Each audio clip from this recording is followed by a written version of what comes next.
Au sommaire de ce journal, lancement de la première édition de la foire de l'uniforme scolaire à Abidjan, une initiative des créateurs de mode pour promouvoir la culture ivoirienne.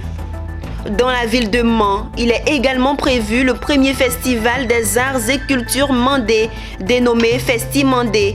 Cette rencontre vise à promouvoir et valoriser les atouts économiques, artistiques et culturels de la région. Bienvenue madame, monsieur, vous suivez le journal sur Business 24 Africa. Débutons cette édition en parlant de culture. La première édition de la foire de l'uniforme scolaire en abrégé FUS s'est tenue ce week-end dans la commune de Cocody à Abidjan. Une initiative du styliste Roger Bango en collaboration avec l'association des créateurs de mode de Côte d'Ivoire. Le but est de promouvoir la culture ivoirienne à travers notamment le pagne tissé baoulé et permettre aux parents d'acquérir des tenues à moindre coût pour leurs enfants. Pierre Tebeu et Doumbia Ayouba nous font le point. Très bonne nouvelle pour les parents d'élèves. À quelques jours de la rentrée scolaire 2021-2022, ils ont la possibilité de se procurer des tenues scolaires pour leurs enfants grâce à l'association des créateurs de mode de Côte d'Ivoire. Un événement qui rassemble plusieurs acteurs de la filière du textile venus entre autres présenter des tenues scolaires de qualité et confectionnées avec nos pagnes tissées dans ces stands destinés à la vente. L'idée vient de loin parce qu'à un moment donné aussi dans nos vies, on a eu des problèmes aussi avec des uniformes scolaires qui nous ont empêchés d'être fiers à l'école, d'être contents d'être au milieu de nos amis. Voilà. Et donc cette idée, je l'ai depuis longtemps. C'est vrai qu'aujourd'hui ça a eu lieu, ça a pu naître, mais ça vient de là. Voilà. Et en plus, nous voulons aider nos parents qui aujourd'hui, nous savons toute la crise que la Côte d'Ivoire travaille, tout le monde entier. Nous voulons aider les parents à avoir des uniformes à moindre coût et de qualité. Le ministère de la promotion des PME, de l'artisanat et de la transformation du secteur informel et les partenaires saluent cette initiative des stylistes de Côte d'Ivoire. Cette initiative-là est une réponse au mal de tête que tous les parents ont à la rentrée scolaire, à rassembler les éléments nécessaires à la scolarisation de leurs enfants. Je pense que ça doit être soutenu et que ça doit se poursuivre. Il faut beaucoup communiquer là-dessus pour que les gens comprennent qu'ils ont une solution en qualité, une solution en termes de coût, de rapport qualité-prix, avec cette initiative de la foire de l'uniforme scolaire. Je suis là pour deux raisons. La première raison, parce que ça parle de l'éducation.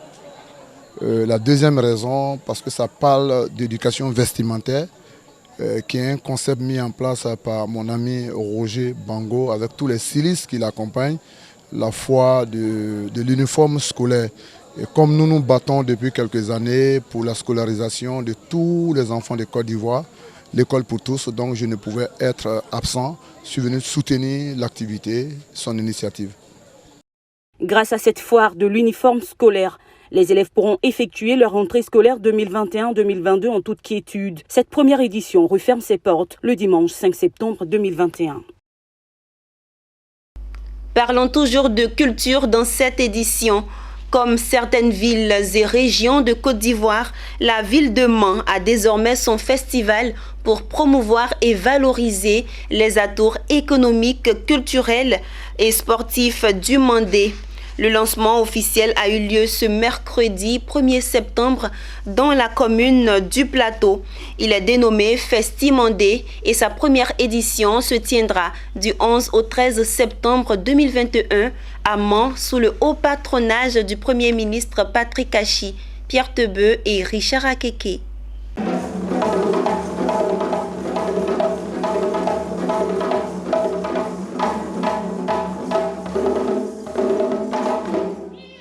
Ceci n'est qu'un avant-goût de ce que les festivaliers vont découvrir au Festi Mandé. Pour mieux peaufiner, les organisateurs, à l'occasion du lancement, ont rassemblé les cadres et ressortissants de Mans pour leur présenter l'événement. Il s'est agi également pour eux de décliner les objectifs de cette initiative qui sont une opportunité de rencontre et d'échange entre les acteurs de développement autour de la culture mandé. Une occasion que les organisateurs veulent saisir pour revaloriser la culture mandé. Le but du Festi Mandé, c'est de nous rappeler que même si nous parlons différentes langues, quelque part on les lié. Et je pense que c'est ça l'objectif de convergence. Et c'est pourquoi le Festi Mandé est né, pour rapprocher des peuples à travers la culture. Cette culture, qui sera célébrée par les fils et filles de la région, est riche, belle et édifiante. Ce festival est une opportunité pour créer un trait d'union entre les artisans qui viendront exposer leurs chefs-d'œuvre. Notre ambition aussi, c'est que nous puissions favoriser pour tous les artisans de la région et aussi tous les artisans de toutes les régions mandées, qui sont à peu près une dizaine de régions en Côte d'Ivoire, que toutes les artisans de ces régions puissent se retrouver. Nous avons créé ce qu'on appelle un village artisanal où ils vont venir eux-mêmes exposer leurs œuvres, les vendre à tous les touristes. Les montagnes de Mans seront au rendez-vous du tourisme que les festivaliers découvriront. Le premier magistrat de la ville haute qui abritera le festival en est conscient. Parce que notre ville, notre région est une richesse qui n'est pas encore totalement découverte. Et nous allons donner l'opportunité à tous les participants d'apprécier tout ce que nous avons comme offre touristique. À tout point de vue, la culture mandée est une grande richesse qui doit être préservée de génération en génération. Merci au comité d'organisation.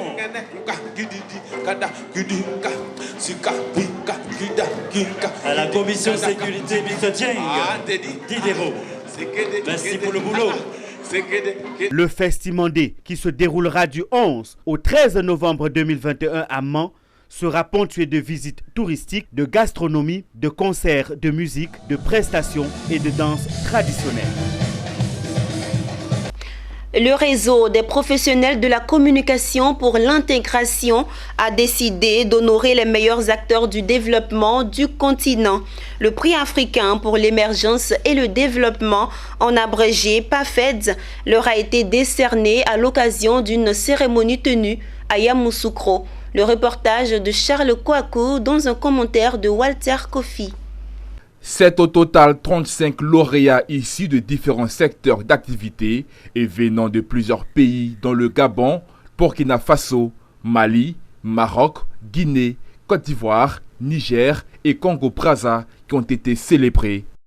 Une très grande joie. Ce soir, je suis très heureuse. Je me dis ce soir que mon combat n'est pas vain. Et je me dis que c'est maintenant que commence le vrai combat.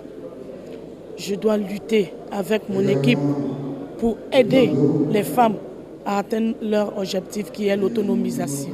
Oui, on en ressent une fierté qu'on ne peut pas dissimuler et une joie et une satisfaction morale de reconnaissance du travail qu'on a fait. Mais aussi un sentiment de responsabilité. C'est à l'occasion de son 20e anniversaire que le réseau des professionnels de la communication pour l'intégration africaine REPSIAF a honoré ses acteurs à travers son prix africain pour l'émergence et le développement PAFED. Ce prix vise à encourager et promouvoir les performances des personnes œuvrant pour l'émergence de l'Afrique. Quand on est seul, on va très vite, mais quand on est ensemble, on va très loin. C'est le sens que nous donnons à l'intégration africaine. Ce combat, il n'est pas facile. On a l'impression que nous prêchons dans un désert, mais petit à petit, avec le retour positif des actions que nous avons posées et qui consolident l'intégration africaine, nous pouvons dire que, très humblement, que nous avons fait œuvre utile. Je voudrais dédier ce prix à tous mes frères et sœurs de la région du Nzi qui m'ont fait confiance avec mon équipe en me portant à la tête de notre région depuis octobre 2018. Cette 20e édition s'est déroulée sous le patronage de Adama Diawara, ministre de l'Enseignement supérieur et de la Recherche scientifique, sous la présidence d'honneur de Kofi Ngeson Lattaye, secrétaire d'État chargé du logement social, avec le parrainage de Roger Nikema, président de l'Association des promoteurs immobiliers du Burkina Faso. Une page de santé dans cette édition. L'ONG Yeti a récemment sillonné les sous-préfectures de Kiemou et de Tioroniaradougou dans le département de Korogo. L'objectif était d'expliquer aux femmes les causes, les mesures préventives ainsi que les voies de guérison gratuite de la fistule obstétricale. En partenariat avec l'AIBF et le Fonds des Nations Unies pour la population, l'ONG Yeti entend par cette initiative contribuant à réduire l'ampleur du phénomène. Issa Badini nous commente le reportage de Daouda Ouattara. À Tioloniaradougou, département de Korogo, le mardi 17 août 2021, l'ONG Yeti, autrement dit Arrêtez ça suffit en langue sénoufo, et ses partenaires sont allés au contact de la population. Aux femmes et aux jeunes filles, à travers des discours et des sketchs en langue locale, le message c'est quoi la fistule obstétricale, comment l'éviter ou la guérir. Une initiative fortement saluée par les autorités locales. Avant l'étape de Tioloniaradougou, l'équipe de l'ONG Yeti était le 23 juillet 2021 à Kiemou, localité située à 51 km de Korogo, toujours avec la même mission, expliquer aux populations, en particulier aux femmes, les vecteurs de cette maladie, les mesures préventives ainsi que la voie de guérison totalement gratuite dans les centres de santé. Dans chaque localité visitée, Oumou Koulibaly, coordonnatrice de l'ONG Yeti et initiatrice de la tournée, a vivement exhorté à une synergie d'action en vue de sauver des centaines de femmes porteuses de fistules obstétricales. L'ONG Yeti, qui signifie arrêter, ça suffit, de par ma voix lance un appel aux femmes porteuses de fistules. Cette maladie qui fait si honte à la femme et qui la ronge ultérieurement se soigne à l'hôpital. Pour résoudre cette question de dignité humaine, l'État ivoirien, à travers l'UNFPA, s'est donné les moyens de traiter et de réinsérer les femmes qui souffrent de la fistule. Dans la même veine, Touré Fanona, coordonnateur AIBF antenne régionale Korogo, a évoqué les efforts consentis par l'État de Côte d'Ivoire avec le soutien de l'INFPA sur la question. Les voix chargées d'émotion, Mariam Koulibaly et Fatoumata Korodiawa, deux exporteuses de fistules obstétricales dont la réinsertion socio-économique constitue un modèle, ont publiquement témoigné. Avec la maladie, j'ai fait plus de 9 ou 10 ans. Maintenant, à ma grande surprise, j'ai appris à la radio grâce à ONG Yeti. Elle est passée à la maladie de la richesse. Parce que vous êtes soigné gratuitement et après la guérison, on vous donne de l'argent pour vous installer. Appelée communément maladie de la honte, la fistule obstétricale est une communication anormale entre l'organe génital féminin, la vessie et ou le rectum qui survient chez la femme à la suite d'un accouchement difficile. Elle se caractérise par l'incontinence d'urine et des selles. Notons que certaines pratiques comme l'excision, les mariages précoces ou forcés sont entre autres des facteurs qui favorisent la contraction de la fistule obstétricale. Le respect scrupuleux du calendrier des consultations médicales reste de loin le meilleur moyen de prévention. Parlons enseignement. Ces dernières années en Côte d'Ivoire, l'on constate un faible taux de réussite en mathématiques dans les classes initiales du primaire. Les enfants du primaire éprouvent également des difficultés dans la lecture. C'est toutes ces lacunes que veut corriger le PAPS, projet d'amélioration de la prestation de services éducatifs. Nouvelle méthode d'enseignement de la lecture et des mathématiques dans les classes de cours préparatoires et élémentaires première année. Cette semaine, le PAPS était dans le département de Mankono pour justement former les enseignants et les responsables de la chaîne d'encadrement pédagogique. Le compte rendu de Emmanuel Bonzo, Ismaël Doza, dans un commentaire de Issa Badini. À l'approche du retour en classe des élèves, les enseignants d'école primaire dans la région d'Ibéré se mettent à niveau. Réunis à Mankono, ils sont outillés sur les bonnes pratiques d'apprentissage de la lecture-écriture et des mathématiques dans le cadre du PAPS, projet d'amélioration de la prestation des services éducatifs. Nouvelle méthode, nous l'appelons lecture initiale. C'est une approche, l'approche lecture initiale. Alors, qu'est-ce que c'est? C'est une approche qui est basée sur la méthode syllabique, qui existe déjà, la méthode syllabique. Mais la nouveauté à ce niveau, c'est que dans la méthode syllabique qui existe, ce n'est pas tout au long de la leçon qu'on applique cette méthode syllabique. C'est seulement la 3e séance, puisqu'il y a 6 séances de lecture là-bas. Mais chez nous ici, depuis le début jusqu'à la fin, nous appliquons la méthode syllabique.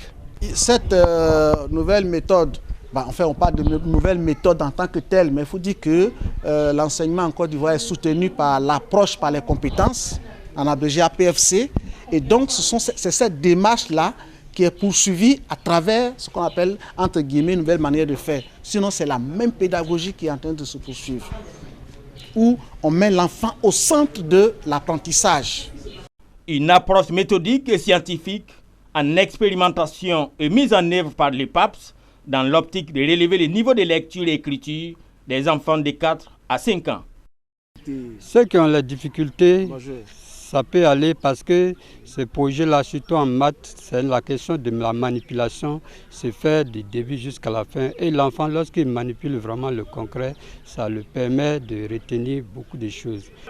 Le PAPS, les enfants aussi, en tout cas, ils n'ont qu'une seule difficulté à relever en lecture. Acteurs majeurs dans la pratique du projet, les enseignants bénéficient de modules spécifiques pour comprendre la méthode PAPS, mais surtout aider les tout-petits de cette zone pilote du projet dès la rentrée prochaine à avoir un bon niveau en lecture et écriture. Mathématiques comme ça, il y a une routine. On fait la droite numérique. Chaque matin, l'enfant doit compter. Donc ça facilite. Quand il vient chaque matin, il sait qu'il doit compter. Déjà, on a des actes faits, se coller en classe. Quand l'enfant vient en classe matin, il sait qu'avant de commencer, c'est une routine quoi. Avant de commencer le cours, il sait que je dois compter. Donc ça facilite, en tout cas, ça facilite beaucoup de choses. Pour cette formation, de nouveaux enseignants bénéficiaires font leur entrée dans le projet. Ils expriment leur engagement à contribuer au succès du programme. En images pour terminer, selon les derniers chiffres publiés par le Bureau national de la statistique, le secteur de l'agriculture a affiché une croissance de 1,3% sur le second trimestre de l'année 2021. C'est le plus faible taux de progression enregistré par le secteur depuis 2018, où il avait atteint 1,19% à la même période. La majorité des filières a enregistré une baisse de performance, en particulier l'élevage et la production végétale. Selon les observateurs, la problématique de l'insécurité est sans doute la mère de toutes les batailles pour le gouvernement qui cible l'autosuffisance alimentaire du pays le plus peuplé du continent africain. Merci, c'est la fin de ce journal. Les programmes se poursuivent sur Business 24 Africa, la télé utile.